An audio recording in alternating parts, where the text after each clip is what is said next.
Hi అండి. అందరికీ నమస్కారం. అందరూ ఎలా ఉన్నారు? బాగున్నారా? ఈరోజు మన కిచెన్‌లో అన్ని పప్పులు కలిపి దోస బ్యాటర్ ప్రిపేర్ చేసుకుంటున్నాను. దీంతో దోస ఒకటే కాదండి, ఇడ్లీలు, అలాగే గుంత పొంగనాలు, పునుగులు కూడా వేసుకోవచ్చు. అందుకు నేను ఇక్కడ ఒక కప్పు తీసుకొని, కప్పుకి 3 పావుల వంతు వచ్చే వరకి కందిపప్పు, పెసరపప్పు, ఎర్రపప్పు, శనగపప్పు, బొబ్బర్లు, రాజ్మా, కాబూలి శనగలు, గోధుమ రవ్వ వేసుకున్నాను.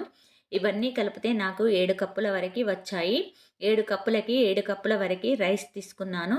ఈ రైస్‌కి 7 కప్పుల పప్పులకి 2 కప్పులన్నర పొట్టుతో ఉన్న మినపప్పును తీసుకున్నాను. మీరు గుండు మినపప్పునైనా తీసుకోవచ్చు. అలాగే పప్పులు వేసాం కదా! జీలకర్ర వేస్తున్నాను డైజెస్ట్ కావడానికి. అలాగే కొద్దిగా మెంతులు వేస్తున్నాను. ఇలా 2, 3 సార్లు నీట్‌గా కడుక్కొని 7, 8 గంటల పాటు నానబెట్టుకోవాలి. నా వీడియోలు గనుక మీకు నచ్చినట్లయితే నా ఛానల్‌ని తప్పకుండా సబ్స్క్రైబ్ చేసి, లైక్ చేసి, షేర్ చేయండి, కామెంట్ చేయండి. మనం ఇలా నానబెట్టుకున్న వాటిలో మనము దోస బ్యాటర్ మిక్సీ పడతామనగా ఒక 10 నిమిషాల ముందు దొడ్డు అటుకులను వేసి నానబెట్టుకోవాలి. ఇలా 10 నిమిషాలు నానిన తర్వాత ఒక చిన్న మిక్సీ జార్ తీసుకొని దాంట్లోకి మనం నానబెట్టుకున్న పప్పులు వేసి మెత్తగా మిక్సీ పట్టుకోవాలి. ఇలా మొత్తం మిక్సీ పట్టుకున్న తర్వాత దోస బ్యాటర్ని ఒక నైట్ అంతా అలాగే వదిలేస్తే మనకి మంచిగా పిండి అన్నది పులిసిపోతుంది. చూసారు కదా ఇక్కడ నాకు ఎంత మంచిగా పులిసిపోయిందో. ఇలా పులిసినదంటే దోస గానీ, ఇడ్లీ గానీ చాలా బాగా వస్తాయి మనకు.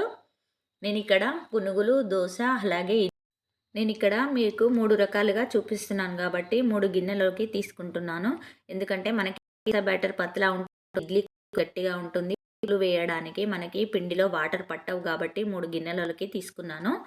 ఇక్కడ కొద్దిగా ఉప్పు వేసుకుంటున్నాను. అలాగే కొద్దిగా వాటర్ యాడ్ చేసుకోవాలి. దోస బ్యాటర్ లూజ్‌గా కలుపుకోవాలి. ఇడ్లీలోకి తక్కువ వాటర్ ఏసుకోవాలి. ఇక్కడ నేను ముందుగా ఇడ్లీ ప్రిపేర్ చేసుకుంటున్నాను. మనము ఇడ్లీ రవ్వతో చేసినట్టుగానే ఉంటాయి గానీ కొద్దిగా మెత్తగా వస్తాయి. ఇక్కడ ఇడ్లీ పాత్ర తీసుకొని దాంట్లోకి కొద్దిగా వేసుకొని మనము ఇడ్లీలను ఒక 10 నిమిషాలు ఉడకబెట్టుకోవాలి.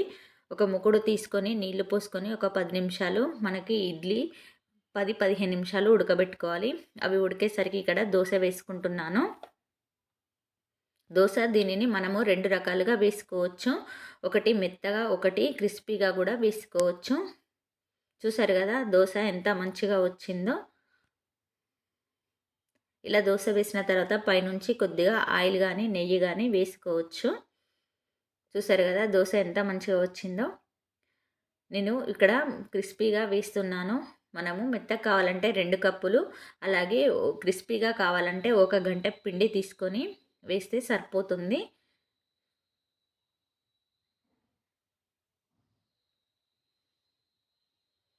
ప్రోటీన్‌కి ప్రోటీన్, ఆరోగ్యానికి ఆరోగ్యం.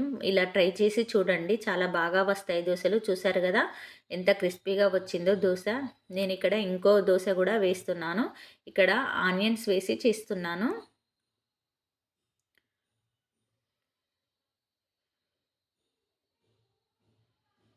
అంతే అండి, దోసలు రెడీ అయిపోయినట్టే. మనం ఇప్పుడు ఇడ్లీ కూడా రెడీ అయిపోయినట్టే. ఇప్పుడు మనము పునుగులు వేసుకోవడానికి ముందుగా తీసి పెట్టుకున్న పిండిలోకి చిన్నగా కట్ చేసుకున్న ఆనియన్స్, పచ్చిమిర్చి, కొత్తిమీర, కరివేపాకు, అలాగే జీలకర్ర, కొద్దిగా వంట సోడా వేసుకొని కలుపుకోవాలి.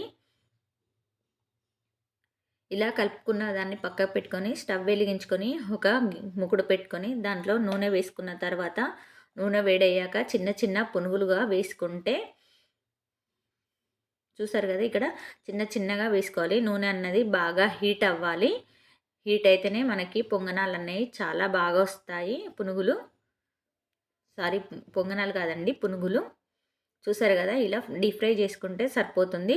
మన దగ్గర ఒక పిండి ఉన్నదంటే 10 నిమిషాలలో పొద్దున హడావిడి లేకుండా రోజు ఒకటే దోశ కాకుండా ఇలా ఇడ్లీ, పునుగులు రోజు ఒక ఐటెం చేసుకోవచ్చు. పునుగులు కూడా రెడీ అయిపోయాయి. Thank you for watching.